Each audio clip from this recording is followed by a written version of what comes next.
Autopsy of Jane Doe. Alright everybody, it's 3:30 in the morning, and what was I doing? I was watching the Autopsy of Jane Doe on Netflix. This is a movie that was recommended to me by like 3 people, I feel like, over the past 6 months since I reviewed Possession of Hannah Grace, which I was just underwhelmed by. It was just another typical possession movie, one of my least favorite like subgenres of horror. And so I went into this with like very mild expectations, and I think that worked. But this movie's very different in a way. So let's talk about The Autopsy of Jane Doe, directed by a Norwegian director who did Troll Hunter. I never saw that.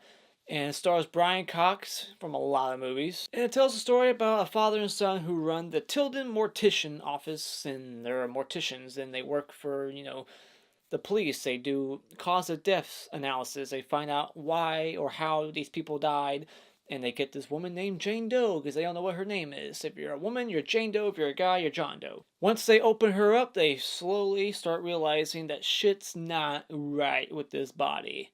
And that's where the mystery starts to slowly unfold, and this movie gets more and more interesting as it goes. That would be my first positive for this movie, is that there's a mystery element to it. Like, you don't know exactly what's going on. Like, is it a possession movie? Like, the synopsis doesn't really tell you that. It's just kind of like, they get a body and crazy stuff starts happening. I forgot what the synopsis said, but it doesn't say like, it's possession or anything. So because of that, when I went into this movie, I was like, maybe there's a twist. Maybe there's gonna be like some M. Night Shyamalan thing towards the end. Maybe the father's the killer. But unfortunately, I didn't get that. There is some sort of possession thing going on. I won't spoil the movie too much, but it's not a typical possession movie. There's no like power Christ compels you bullshit in this movie. It's not like those at all. But I like that this movie keeps you guessing, like, okay, what happened to the body? Are there other people involved? Is it just this? I don't, like, you don't know what's going on. There's some pretty good like autopsy gore, like that. I don't think it's not as good as Saw 4. Like, it's not like very bloody or anything, but it's realistic. It's very realistic, except there wasn't really a layer over the brain like they do in Saw 3 and Saw 4. But the autopsy gore is pretty realistic, and I like that. I'm a gore hound. I enjoyed the father-son duo in this movie. It's a father-son that run this mortician, which makes sense. A lot of morticians in funeral homes typically are family owned and operated, and it's always like, you're hired because you're related to me. It's never about merit. But I like their chemistry together. They feel like a real father and son, and I enjoy them. And he blows off a date with this woman just to do more cutting open bodies shit with his dad. Like, it's like, really, you blow off a date just to hang out with your dad? I guess he likes his dad. There's some nudity in this movie. We get to see a naked chick on the table throughout the whole film, and she doesn't say a word. That must have been a very easy paycheck for this actress to just be a naked body the whole time. And I'm glad she didn't speak either, because that would just, I don't know. Whenever they speak in possession movies, they always have some weird, dumbass, deep voice, or they'll say the cliche like, "Your wife's in hell and she's sucking dick." It's overdone. I'm glad she was a silent possessed thing in this movie. I thought the radio was eerie. There's some eerie moments in this movie, some very good imagery. It's a one location movie, but it still works. It doesn't get boring, like, oh, they're still here. Why can't they just get out? The location works. It's a much creepier mortician like setting than that Possession of Hannah Grace, where everything was all clean, shiny, and like showy. That movie did not take advantage of the scenery at all. This movie actually is more eerie than that Possession of Hannah Grace. Going into the cons, first up, I just want to say these people are terrible cat owners who just lets their cats roam around the air vents like it's a playpen. Just stupid.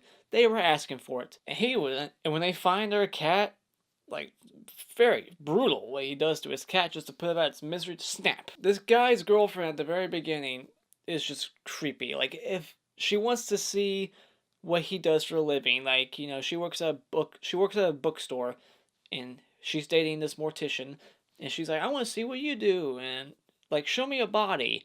And then he shows her one, and she's like, no, I didn't mean that one. I want to see a different one. It's like, that's creepy as fuck. And in that moment, if it were me, that would be the end of our relationship, because that's creepy as fuck. Like, you want to see dead bodies that bad? Get out of here. This is over. I found it odd that they weren't wearing face masks the entire film. Like, usually in movies and in life, it's what you're supposed to do. You're supposed to wear like face masks. Are they just so used to dead body smell that it doesn't affect them no more?